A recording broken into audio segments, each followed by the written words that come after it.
Who are Yahweh and Jehovah? There is an idea that is increasingly making its way into the collective unconscious, that the two are actually false alien gods who have set themselves up as creators on earth.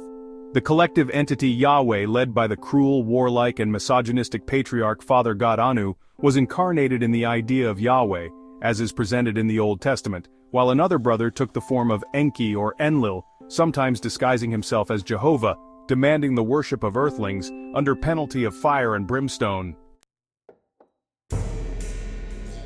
The first historical record of Yahweh appears in a clay tablet of the Bedouin tribes made by Amenhotep III, around 1391 to 1353 BC.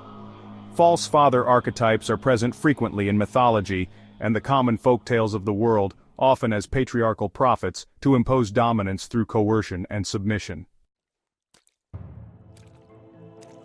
These false alien gods anointed Yahweh, Anu and Jehovah, Enki, Enlil, had a plan to orchestrate mind control, enslave humanity, and turn the earth into a slave farm by imposing patriarchal domination, violence, and generations of rigid religious programming to create slaves of consciousness on earth.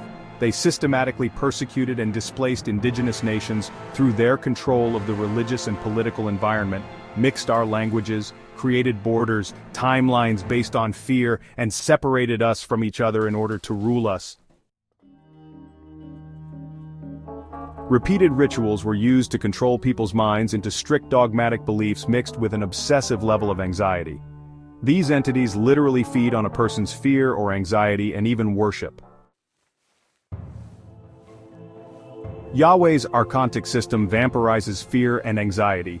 He takes this energy and takes it back into a black hole system situated at the center of our Milky Way galaxy, to a star called Abaddon, as referred to in Revelation 9:11. And they had a king over them, which is the angel of the bottomless pit, whose name in Hebrew is Abaddon, but in Greek his name is Apollon. So the energy archons vampirizes they take to the black hole, turning it into space dust, while simultaneously feeding all fallen archontic entities.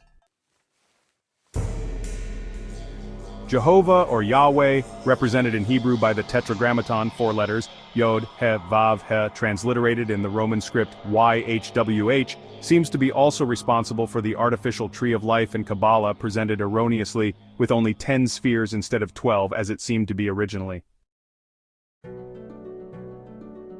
The esoteric information of the Kabbalah was brought to us in pieces, fragmented and distorted from the patriarchal intelligence, Melchizedek, that had been captured and reverse-engineered. In early Jewish philosophy, particularly in the works of Philo of Alexandria, Melchizedek is identified with the Logos, the divine word or reason that mediates between God and the world. In Kabbalistic tradition, Melchizedek is often linked to the Sephirot, sphere, of Tiferet, beauty, on the tree of life, and he is the one whom Jesus Christ identified as high priest forever in the order of Melchizedek. It is said that the 12 initial spheres would have represented 12 holographic plates of the Emerald Founder records, ancient sacred texts believed to contain profound spiritual and cosmic knowledge. These plates, also known as the Emerald Covenant CDT holographic plates, are said to have originated from Sirius B, and were created to preserve the evolutionary history of life throughout the universal time matrix. Each plate is made of selenite quartz crystals, and holds detailed teachings on the origins, genetics, and purpose of the human race, as well as historical accounts of galactic history.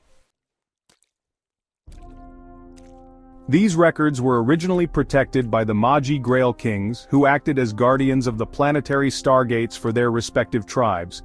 The content of these plates includes wisdom on the cosmic sovereign law of one, consciousness mechanics, manifestation, and the unification of all expressions with the eternal, loving, one God source. The teachings aim to help humans spiritually activate their light body and achieve full liberation as a cosmic Christ. The plates were preserved in an ancient genetic library outside of time, guarded by the Syrian High Council and the universal Christ lineages of the Emerald Order and Blue Flame Melchizedeks. This preservation was part of a fail-safe mechanism to ensure the sacred wisdom would be available for future generations when humanity was ready to awaken to its true potential. We cannot know how much of all this information is true, and how much has been fabricated by the great illusion we live in. The good news is that we know for sure that the key to getting out is frequency, and that Source has a plan. By tuning into the frequencies of love, peace, joy, we will be able to step out of the artificial timelines of fear, competition, greed, and expansion and enter into areas of transparency, equality, truth, and free will.